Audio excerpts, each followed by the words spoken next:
ناظرین، حضرت موسیٰ جو نبی اللہ ہیں، ان کو ایک مرتبہ خدا کی جانب سے حکم ہوا کہ جاؤ اور فرعون کو یکتا پرستی کی دعوت دو۔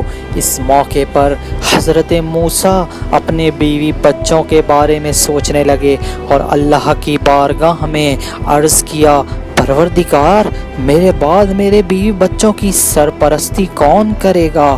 تو خداوند قدوس نے حضرت موسیٰ کو حکم دیا، اے موسیٰ، اپنے عصا کو پتھر پہ مارو۔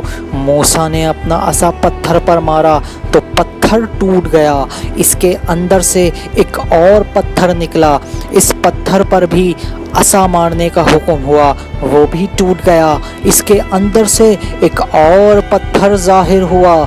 جناب موسیٰ نے تیسرے پتھر پہ بھی اپنا عصا مارا تو وہ بھی نیم ہو گیا۔ اس کے اندر سے ایک کیڑا نکلا جس کے منہ میں کچھ تھا اور وہ کچھ کھا رہا تھا۔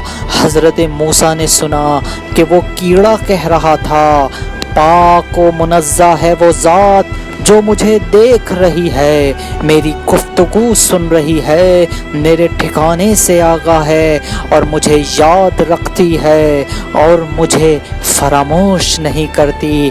تو ناظرین، اس واقعے سے درس ملتا ہے کہ کبھی بھی اپنے اور اپنے بال بچوں کے رزق کے حوالے سے پریشان نہ ہوا کرو۔